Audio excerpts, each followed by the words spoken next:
തിരുപ്പാടുള്ളത് പ്രവാചകന്മാര് മുഴുവനും ആട് മേച്ചവരാ. ആട് മേക്കാത്ത ഒറ്റ പ്രവാചകന്മാര് പോലും ഇല്ല. ആടിനെ മേച്ച ക്ഷമയുണ്ടാകുന്ന അറബിയുടെ ഗൾഫിൽ പോയി അറബിയുടെ ആടിനെ ഒട്ടകത്തിനെയൊക്കെ നയിച്ചവർക്ക് അറിയാം. ഒരെണ്ണത്തിനെ പിടിച്ചുകൊണ്ട് ഇവിടെ നിർത്തിയിട്ട് നോക്കുമ്പോ അടുത്ത് അവിടെ നിൽക്കും. അതിനെ കൊണ്ടുവന്ന് ഇവിടെ നിർത്തുമ്പോ ഇതങ്ങോട്ട് അടിക്കാൻ പറ്റും, ഉപദ്രവിക്കാൻ പറ്റും. എന്തെങ്കിലും ചെയ്ത അറബി നെഞ്ചത്ത് കയറിയിരിക്കും. വല്ലാത്ത ബുദ്ധിമുട്ടുള്ള കാര്യം. അള്ളാഹുവിന്റെ പ്രവാചകൻ പറയുന്നു, ആരുടെ വീട്ടിലാണോ ആടുള്ളത് അവന്റെ വീട്ടിൽ അള്ളാഹു കൊടുത്ത മുഴുവൻ കാര്യങ്ങളിലും ബർക്കത്തുണ്ടാകുമെന്ന് നബിയുനാ റസൂലുള്ളാഹി. രണ്ട് അള്ളാഹുവിന്റെ പ്രവാചകൻ പറയുന്നു, വദ്ദീഖു ഫിദ്ദാരി ഫീഹിന്ന ബർക. ആരുടെ വീട്ടിലാണോ കോഴിയുള്ളത് അവന്റെ വീട്ടിൽ ബർക്കത്തിറങ്ങുമെന്ന് നബിയുനാ റസൂലുള്ളാഹി. ആരുടെ വീട്ടിലാണോ? എന്തടാ ഈ ചങ്ങാതി വന്നിട്ട് ആടിന്റെയും കോഴിയുടെയും കാര്യം പറയുന്നത് എന്ന് ചിന്തിക്കും. ഉസ്താദിന്റെ ആടിന്റെ നിങ്ങളോട് രണ്ടാം ലോക മഹായുദ്ധം ഉണ്ടാവാനുള്ള കാരണം പറഞ്ഞിട്ട് നിങ്ങൾക്കും ഒരു നേട്ടവുമില്ല, എനിക്കും ഒരു നേട്ടമില്ല. വല്ല പ്രയോജനമുള്ള കാര്യം പറയണം. ആരുടെ വീട്ടിലാണോ കോഴിയുള്ളത് തിന്നാൻ മാത്രം നോക്കിയാ പോരാ, ഹോട്ടലിൽ പോയിട്ട് ചിക്കൻ മേടിച്ച് അടിക്കാൻ മാത്രം നോക്കിയാ പോരാ. എന്റെ പ്രിയപ്പെട്ടവരെ, വീട്ടിൽ കോഴിയെ വളർത്തിയ ബർക്കത്തിറങ്ങുമെന്ന് നബിയുനാ റസൂലുള്ളാഹി സ്വല്ലല്ലാഹു അലൈഹി വസല്ലം. അത് നിങ്ങളുടെയൊക്കെ വീട്ടിൽ ഉണ്ടാകുമെന്ന് ഞാൻ പ്രതീക്ഷിക്കുന്നു. ഇനി ചോദിച്ചിട്ട് നാണം കെടാൻ വയ്യ. വീട്ടിൽ കോഴിയെ വളർത്തണം. കോഴിയെ വളർത്തിയ കണ്ണീർ പരിക്കൂല. ചില ആൾക്കാർ ഇങ്ങനെ പറയും, ഐഷ ഈ പ്രാവശ്യം തെങ്ങിങ്ങനെ വീടിന്റെ ഫ്രണ്ടിൽ നിൽക്കുക, ചുമന്ന തെങ്ങ് ഇങ്ങനെ കൊലച്ച് നിൽക്കണ കാണുമ്പോ പറയും, ഈ പ്രാവശ്യം ഒരുപാടുണ്ടല്ലോ, അൽഹംദുലില്ലാഹ്. അടുത്ത വർഷം അതിലേക്കൂടെ നടന്നു പോകുമ്പോ ആ തെങ്ങ് നിന്നതിന്റെ അടയാളം പോലും കാണൂല, കരിഞ്ഞു. ചിലര് പറഞ്ഞു കഴിഞ്ഞാൽ അറം പറ്റി. ചില ആൾക്കാർ പറഞ്ഞാൽ മതി. ഞങ്ങളുടെ ചിലരിങ്ങനെ പറയും, കുഞ്ഞിന് കുഴപ്പമൊന്നുമില്ലേ, സുഖമില്ലേ എന്ന് ആൾക്കാർ പറഞ്ഞു കഴിഞ്ഞാൽ പിറ്റേ ദിവസം കുഞ്ഞിനെ വയറിളക്കം പിടിക്കുന്നവരാണ്. ഒന്ന് പറഞ്ഞാൽ മതി. എന്റെ പ്രിയപ്പെട്ട സഹോദരങ്ങളെ, സമയം കിട്ടുമെങ്കിൽ കോഴിയുടെ കണ്ണിലൊന്ന് നോക്കണം. നാളെ രാവിലെ സുബഹിക്കൊക്കെ ഒന്ന് എഴുന്നേറ്റിട്ട് കൂട്ടിന്ന് കോഴിയെ പിടിച്ച് നിർത്തിയിട്ട് കണ്ണിലൊന്ന് നോക്കണം. നമ്മൾ കോഴിയുടെ കണ്ണിലേക്ക് നോക്കുമ്പോൾ കോഴി നമ്മളെ നോക്കി പേടിപ്പിക്കും. വീട്ടിൽ കോഴിയെ വളർത്തിക്കഴിഞ്ഞാൽ കണ്ണേറ് വലിക്കൂല എന്നാണ്. അള്ളാഹു നമ്മളെ കാക്കുമാറാകട്ടെ, അള്ളാഹു നമ്മളെ കാക്കുമാറാകട്ടെ. രണ്ട് കാര്യം ആണുങ്ങൾക്കുള്ളതായിരുന്നു, ഇനി രണ്ടെണ്ണം പെണ്ണുങ്ങൾക്കുള്ളതാണ്.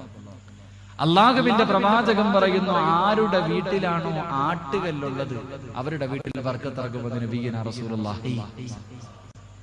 ആട്ടുകല്ലൊക്കെ നമ്മുടെ വീട്ടിലുണ്ടായിരുന്ന ഒരു കാലം ഉണ്ടായിരുന്നു. മച്ച ഗൾഫിൽ പോയി അറബിയുടെ കൂടെ നടന്നെത്തിരി കിട്ടിക്കഴിഞ്ഞ പതക്കം മാറി. ഇന്ന് ഏത് വീട്ടിലാ ആട്ടുകല്ലുള്ളത്? എന്റെ പ്രിയപ്പെട്ടവരെ ചിന്തിക്കണം. വന്ന വഴി ഒരിക്കലും മറക്കരുതെന്ന് ഈ ഹദീസ് പഠിപ്പിക്കണം. നമ്മൾ വളർന്നു വന്നത് ഒരിക്കലും മറന്നു പോകല്ലോ. പട്ടിണിയും പരിവട്ടവുമായി ജീവിച്ച ഒരു കാലമുണ്ടായിരുന്നു. എന്നിത്തിരി പണം കിട്ടിക്കഴിഞ്ഞപ്പോ പിന്നെ നമുക്ക് മിക്സിയായി, ഗ്രൈൻഡറായി. ഇപ്പൊ ആട്ടുകല്ല് വീട്ടിലൊന്നും കാണാൻ പോലും ഇല്ല. എന്റെ പ്രിയപ്പെട്ട സഹോദരങ്ങളെ, ബർക്കത്ത് വേണോ? പറമ്പിൽ എവിടെയോ കിടക്കുന്നുണ്ട്, എടുത്ത് തലയിൽ വെച്ച് വീടിനകത്ത് കയറ്റിക്കോ, അള്ളാഹു ബർക്കത്ത് ചെയ്യുമെന്ന് നബിയുനാ റസൂലുള്ളാഹി.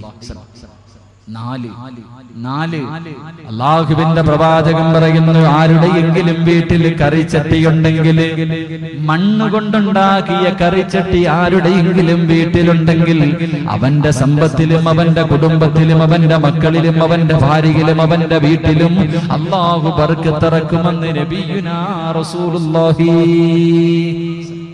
കറിച്ചട്ടി, മണ്ണുകൊണ്ടുണ്ടാക്കിയ കറിച്ചട്ടി, അതിന്ന് കച്ചവടക്കാര് പോലും വിൽക്കുന്ന കാണാനില്ല. കാരണം ഗ്യാസ് വന്നപ്പോ പിന്നെ ചട്ടിയും കരവൊക്കെ പോയല്ലോ. അള്ളാഹു നമ്മളൊക്കെ കാക്കുമാറാകട്ടെ. ഇത് പറയുമ്പോ താത്താമാര് പറയും, നിങ്ങൾക്ക് ഇതൊക്കെ പറഞ്ഞിട്ട് അങ്ങ് പോകാം ഉസ്താദെ, ഇതിന്റെയൊക്കെ പാട് നമുക്കല്ലേ അറിയൂ. പെങ്ങളെ, വളർന്നു വന്ന കാലം ഒരിക്കലും മറന്നു പോകരുത്. ഈ 4 കാര്യം ആരുടെ വീട്ടിലുണ്ടോ അവന്റെ വീട്ടിൽ ബർക്കത്തിറങ്ങുമെന്ന് നബിയുനാ റസൂലുള്ളാഹി സ്വല്ലല്ലാഹു അലൈഹി വസല്ലം. അല്ലാഹുവിന്റെ റസൂല് പറയുകയാ, അല്ലാഹുവിന്റെ റസൂല് പറയുകയാ, പരിശുദ്ധമായ ഖുർആൻ ഓതുന്നവനുണ്ടല്ലോ അവൻ നാളെ സ്വർഗ്ഗത്തിലാണെന്ന് നബിയുനാ റസൂലുള്ളാഹി സ്വല്ലല്ലാഹു അലൈഹി വസല്ലം തങ്ങൾ പഠിപ്പിക്കുമ്പോ മഹാനായ ഇമാം ഗസാലി റഹ്മത്തുള്ളാഹി പറഞ്ഞു തരികയാ, അല്ലാഹുവിന്റെ ഖുർആൻ എല്ലാ ദിവസവും ഓതുന്ന ആരെങ്കിലും ഈ സദസ്സിലുണ്ടെങ്കിൽ, ഖുർആൻ ഓതാതെ ഉറങ്ങാത്ത ഏതെങ്കിലും ഒരു ചെറുപ്പക്കാരനുണ്ടെങ്കിൽ, ഖുർആൻ ഒരു യാസീനെങ്കിലും ഓതാതെ ഞാൻ ഉറങ്ങില്ലെന്ന് നിയത്ത് ചെയ്ത ഏതെങ്കിലും ഒരു പെങ്ങൾ ഈ വീരന്റെ ബാലിന്റെ സദസ്സിലുണ്ടെങ്കിൽ, എന്റെ പൊന്നുമോളെ ഇമാം ഗസാലി റഹ്മത്തുള്ളാഹി പറയുകയാ, അല്ലാഹുവിന്റെ ഖുർആൻ ഓതിയാ കിട്ടുന്ന പ്രതിഫലമെന്ത്, അല്ലാഹുവിന്റെ ഖുർആൻ ഓതിയാ കിട്ടുന്ന പ്രതിഫലമെന്ത്. മഹാനായ അബൂ ഹാമിദുൽ ഗസാലി റഹ്മത്തുള്ള മരണത്തോട് മല്ലരിച്ച് കിടക്കുകയാ, സക്കറാത്തിന്റെ അവസ്ഥകൾ കിടക്കുകയാ. മഹാനായ ഇമാം ഗസാലി റഹ്മത്തുള്ള മരണത്തിന്റെ വേളയിൽ കിടക്കുമ്പോ തന്റെ കൂടപ്പുറപ്പ് അഹ്മദ് എന്ന സഹോദരനെ വിളിക്കുകയാ. തന്റെ സഹോദരനെ വിളിച്ചിട്ട് പറയുകയാ, കമ്പോളത്തിൽ പോയി എന്റെ കഫം തുണി ഒന്ന് വാങ്ങിച്ചു കൊണ്ടുവരുമോ, എന്റെ കഫം തുണി ഒന്ന് വാങ്ങിച്ചു കൊണ്ടുവരുമോ. എന്റെ പ്രിയപ്പെട്ടവരെ, തന്റെ കൂടപ്പുറപ്പിനെ പങ്കോളത്തിലേക്ക് പറഞ്ഞു വിടുകയാ. കമ്പോളത്തിൽ പോയി കഫം തുണി മേടിച്ചു കൊണ്ടുവരുമ്പോ കഫം തുണി മേടിച്ചു കൊണ്ടുവരികയാണ്. മഹാനായ ഇമാം ഗസാലി റഹ്മത്തുള്ള കുളിച്ച് ഒന്നുപെടുത്തിട്ട് വൃത്തിയായി കിടക്കുകയാ. കഫം തുണി കൊണ്ടു കൊടുക്കുമ്പോ ആ കഫം തുണി സ്വന്തമായി ധരിക്കുകയാണ്. ആ കഫം തുണി സ്വന്തമായി ധരിക്കുകയാ.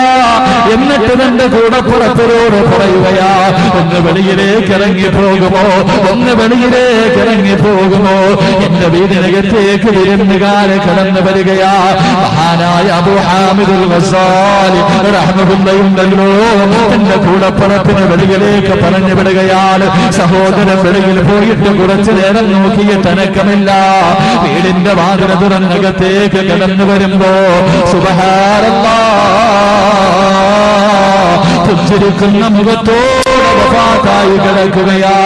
എന്റെ പ്രിയപ്പെട്ട ചെറുപ്പക്കാരാ, മഹാനായ ഇമാം ഗസാലി റഹ്മത്തുള്ള പറയുകയാ, പരിശുദ്ധമായ ഖുർആൻ എല്ലാ ദിവസവും ഓതാൻ നിന്നെ കൊണ്ട് മനസ്സുണ്ടോ ചെറുപ്പക്കാരാ?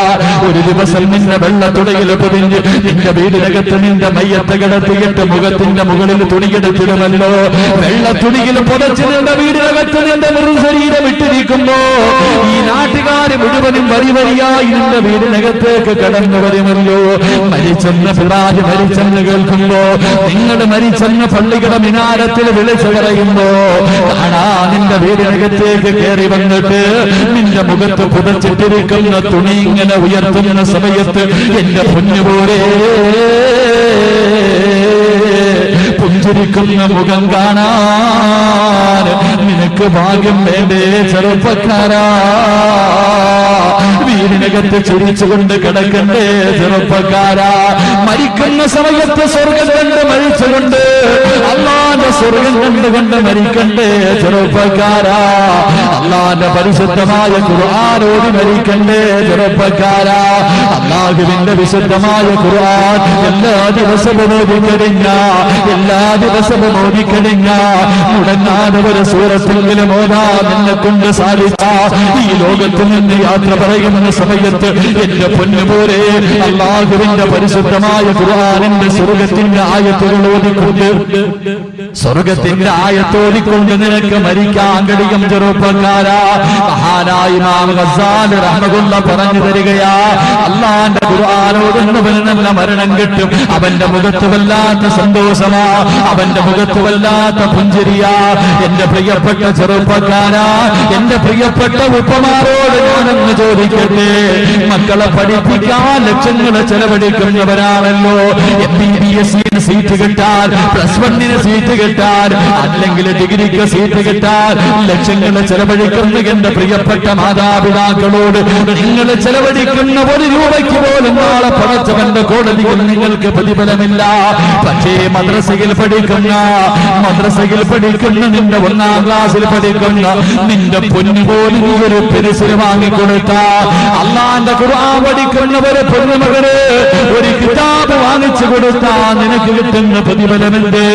അള്ളാന്റെ റസൂല് പറയുകയാ, ഇൽമു പഠിക്കുന്ന മക്കൾക്ക് വേണ്ടി അള്ളാന്റെ റസൂല് പറയുന്നു, ആരെങ്കിലും 1 രൂപ ചെലവഴിച്ച ഇൽമു പഠിപ്പിക്കുന്ന മക്കൾക്ക് വേണ്ടി മദ്രസയിൽ പഠിക്കുന്ന പൊന്നുമോരൊരു കിതാബ് വാങ്ങിക്കൊടുത്ത, ഒരു പേന വാങ്ങിക്കൊടുത്ത, ഒരു ജോഡി വസ്ത്രം വാങ്ങിക്കൊടുത്ത, ഒരു ബുക്ക് വാങ്ങിച്ചു കൊടുത്ത കിട്ടുന്ന പ്രതിഫലം അല്ലാഹുവിന്റെ റസൂൽ പറയുകയാണ്. യാ സ്വഹാബാ, അവന്റെ ശരീരം നരകത്തിലെ ഹറാമാ. നിങ്ങളുടെ മക്കൾക്ക് ഖുർആൻ പഠിക്കുന്നതിന് വേണ്ടി എന്റെ പ്രിയപ്പെട്ടവരെ 1 രൂപ എന്നാണ് നിങ്ങൾ ചെലവഴിച്ച നരകത്തിൽ നിന്റെ ശരീരം കൊണ്ട് ഇട്ടുകഴിഞ്ഞ നരകം പറയുമല്ല, ഇവരുടെ ശരീരത്തിൽ ഞാൻ തൊടുന്ന റബ്ബേ അല്ലാഹുവിന്റെ റസൂൽ പറയുകയാ, 1 രൂപ ചെലവഴിച്ചാൽ കിട്ടുന്ന ഒന്നാമത്തെ പ്രതിഫലമാ. രണ്ടാമത്തെ പ്രതിഫലമുണ്ട്, അല്ലാഹുവിന്റെ അർശുണ്ടല്ലോ, പടച്ചവന്റെ അർശും അതിന്റെ ചുറ്റുഭാഗത്ത് നിൽക്കുന്ന സർവ്വ മലക്കുകളും ഖിയാമത്ത് നാൾ വരെ നിനക്ക് വേണ്ടി മഗ്ഫിറത്തിന് വേണ്ടി ദുആ ചെയ്യുമെന്ന് അല്ലാഹുവിന്റെ പ്രവാചകൻ നബിയുനാ റസൂലുള്ളാഹി